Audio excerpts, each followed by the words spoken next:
وكفى وسلام على عباده الذين اصطفى أما بعد أعوذ بالله من الشيطان الرجيم بسم الله الرحمن الرحيم قال طائركم معكم أئن ذكرتم بل أنتم قوم مسرفون وقال النبي صلى الله عليه وسلم لا عدوى ولا طيرة ولا هامة ولا سفر او کما قال علیہ الصلوۃ والسلام۔ محترم بزرگوں دوستوں،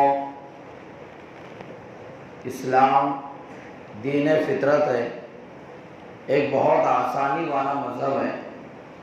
اتنا اسلام آسان ہے، دنیا میں نہ دنیا کی کوئی چیز آسان ہے، نہ دیگر مذاہب باطلہ اتنا آسان ہے جتنا اسلام آسان ہے۔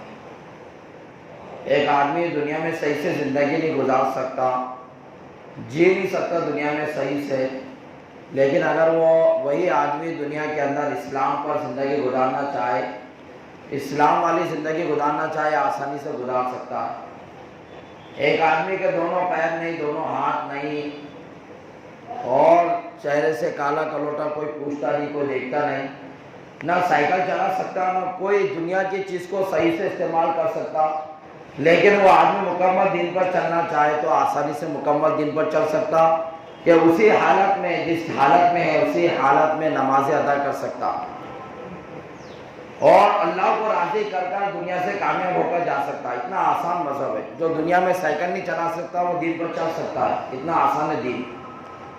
سائیکل چلانے سے بھی زیادہ آسان دین پر چلنا ہے، لیکن اس کے لیے جو چلنا چاہے۔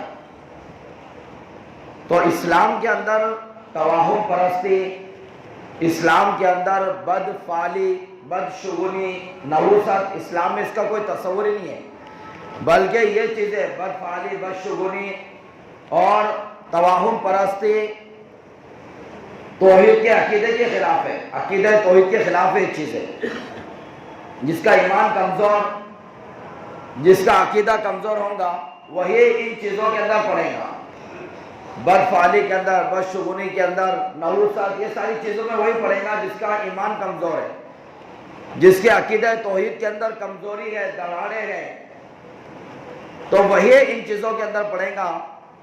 یہ جو مہینہ ہے سفر کا مہینہ، اسلام کا دوسرا مہینہ، پہلا مہینہ محرم الحرام، دوسرا سفر المظفر۔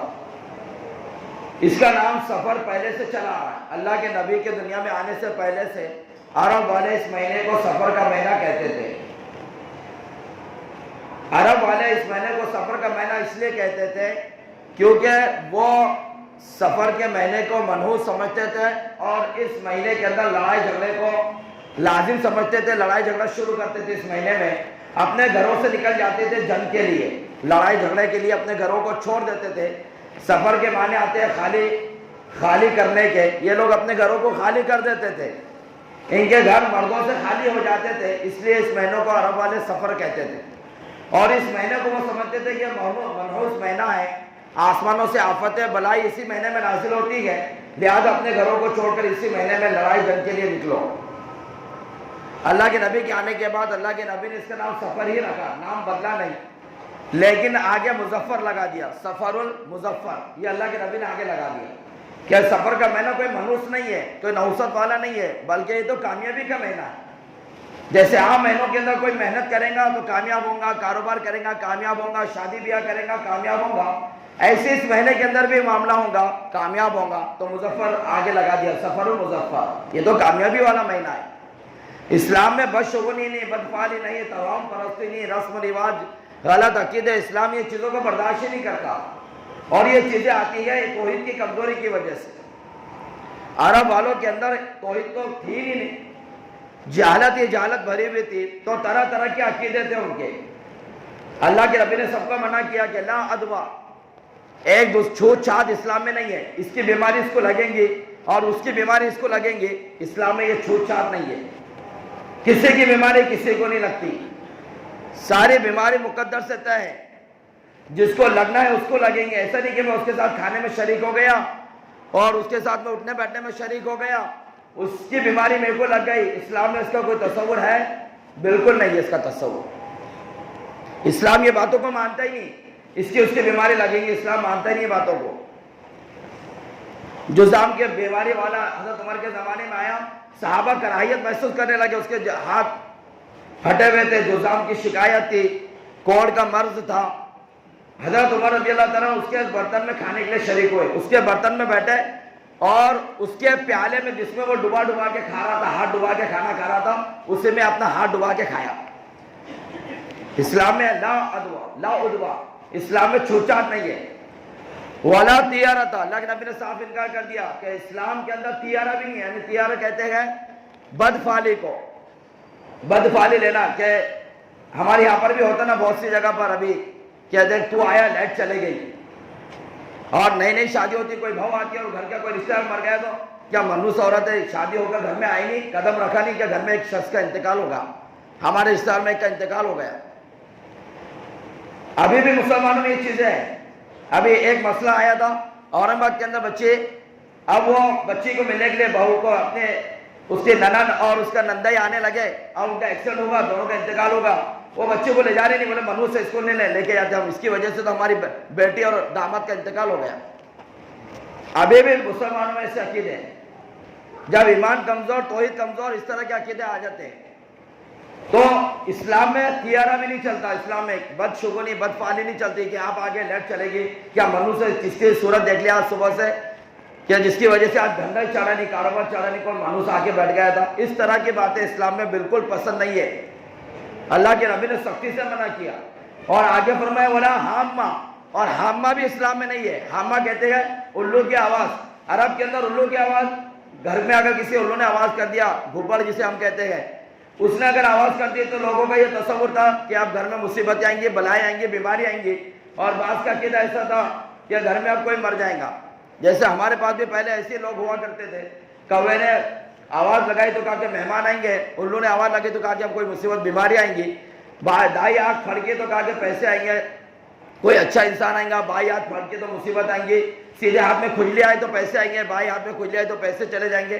اس طرح کے ہمارے اندر بھی بہت سارے عقیدے تھے، بجھ کے لگے تو بولے کوئی یاد کر رہا، اس طرح کی باتیں ہمارے اندر بھی آج بھی پائی جاتی ہے۔ یہ غلط عقیدے ہے، یہ جہالت کے عقیدے ہے، یہ اسلام کے خلاف ہے۔ یہ عقیدے اسلام ان چیزوں سے برا کرتا۔ تو اللہ کے نبی نے فرمایا کہ بدشگونی بھی اسلام میں نہیں، چھوٹ چھات اسلام میں نہیں، اور الو کی آواز کا اسلام میں بھی کوئی دخل نہیں ہے۔ اور آگے فرمایا ولا سفر، اور سفر کے مہینے کو منحوس سمجھنے والوں کو بھی کہا کہ اس سفر کا مہینہ بھی منحوس مہینہ نہیں ہے، یہ بھی اللہ کی طرف سے نازل کردہ اور اللہ کی طرف سے طے کردہ ایک مہینہ ہے، یہ منحوس نہیں ہے۔ اور اللہ کے نبی نے سفر کے مہینے کے اندر کی نحوست کی نفی کر دی کہ اسلام میں نحوست کوئی چیز ہی نہیں ہے، منحوس انسان میں منحوس کوئی شخص نہیں ہے۔ ہاں نحوست قائم ہے انسان کے گناہوں میں، اس کے گندے کاموں میں، اس کی اللہ کی نافرمانی میں نحوست ہے۔ جب قوم عاد وغیرہ پر عذاب آیا، اللہ نے ان دنوں کو جو عذاب کے دن تھے، ان کے گناہوں کی وجہ سے جو عذاب آئے تھے، وہ عذاب کے دنوں کو منحوس اللہ نے کہا۔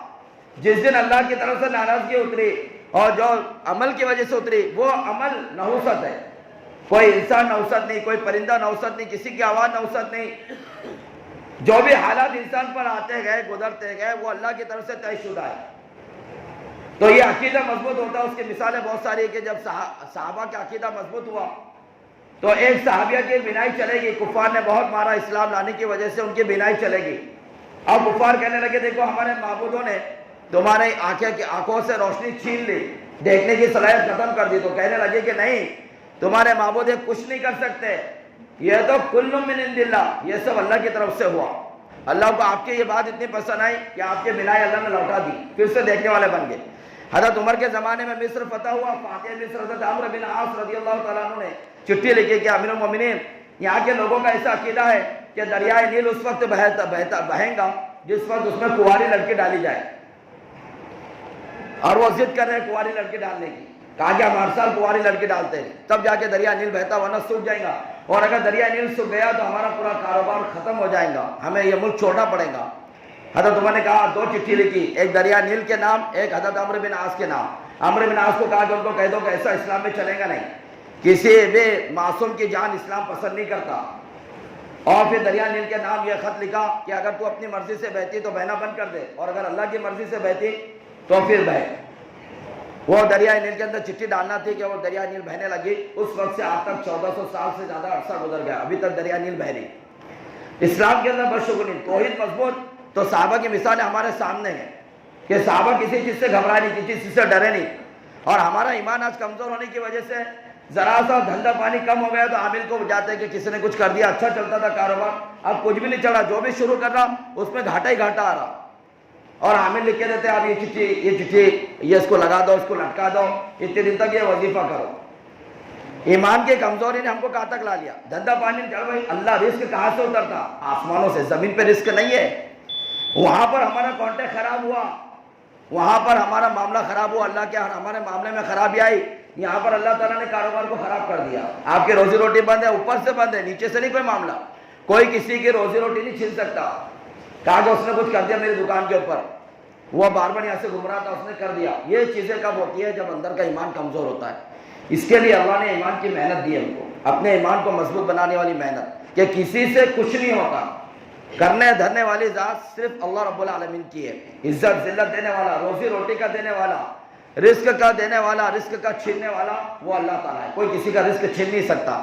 کسی میں اتنی طاقت نہیں ہے کہ اللہ کے طے کردہ رزق میں کسی میں کمی کر کے بتا دے, روک کر بتا دے. اللہ کسی کو نفع دینا چاہتا ہے اور کوئی اس کو نقصان پہنچا دے, ایسا ہو نہیں سکتا. اور اللہ اگر کسی کو نقصان پہنچانا چاہتا ہے اور کوئی نفع پہنچا دے, ایسا ہو نہیں سکتا. یہ سب اللہ کی طرف سے طے ہے. تو یہ کب ہوگا؟ جب ہمارا ایمان مضبوط. اس مہینے میں بہت ساروں کا عقیدہ یہ بھی ہے, 13 تیزی کہتے ہیں اس مہینے کو. 13 تیزی کا نام ہے, 13 تیزی, یعنی 13 دن تک اللہ کے نبی کو بخار آیا تھا بہت تیز, اس لیے یہ 13 دن بہت منحوس ہے. ایسا بھی مسلمانوں کا عقیدہ, اس کو 13 تیزی کا نام دیتے ہیں. بالکل غلط عقیدہ ہے. بخار آنا, بیماری آنا, سب سے بری بات تو یہ ہے کہ ہم لوگ بیماری کو بری چیز سمجھتے ہیں. کیا گھر میں سب بیمار پڑے, کیا بات ہے؟ زکات دے رہے, سب دے رہے, لیکن گھر میں بچہ بیمار ہوتا, وہ اچھا نہیں ہوا تو پھر دوسرا بیمار ہوتا, وہ اچھا نہیں ہوا تو تیسرا بیمار ہوتا. کہا کہ عامر صاحب کے پاس جا کے کنٹینیو کوئی نہ کوئی بیمار ہے ہمارے گھر میں. ارے بھائی, بیماری پہلے یہ طے کرو کہ بیماری بری چیز ہے کیا اچھی چیز ہے. پہلے یہ طے کرو, بیماری بری چیز نہیں ہے, بیماری اچھی چیز ہے. بیماری آنے سے جتنی دن تک بخار آئے گا, اللہ کے نبی نے کہا جیسا آگ لوہے کے میل کچیل کو دور کر دیتی ہے, ایسے ہی بخار ایمان والے کے گناہوں کو اسے دھل دیتا ہے, صاف کر دیتا ہے.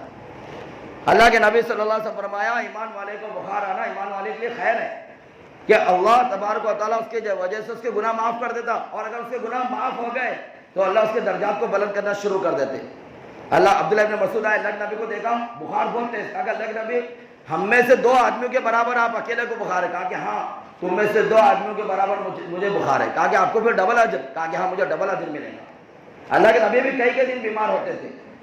اور یہ لوگوں کا عقیدہ کہ یہ 13 دن اللہ کے نبی بخار میں رہے اور پھر اچھے ہوئے, یہ ایک تو پہلے غلط بات ہے کہ اللہ کے نبی یہ 13 دن بیمار نہیں رہے. سفر کے آخری تاریخ میں آپ بیمار رہے اور اسی بیماری کے اندر ربیع الاول شروع ہوا اور اسی ربیع الاول کے مہینے میں آپ کی اسی بیماری میں وفات ہوئی. تو بیماری وغیرہ کوئی غلط چیز نہیں ہے, اس سے گھبرانا نہیں چاہیے کہ کسی نے کر دیا, کیا بات ہے, بیماری کیوں آ رہی. یہ سب چیزیں بالکل غلط ہے. اسلام میں غلط عقیدوں کو کوئی راستہ نہیں ہے. غلط عقیدے جو اپناتے ہیں اسلام کے اندر وہ ناپسندیدہ لوگ ہیں. اللہ تبارک و تعالیٰ کے عمل توفیق عطا فرمائے.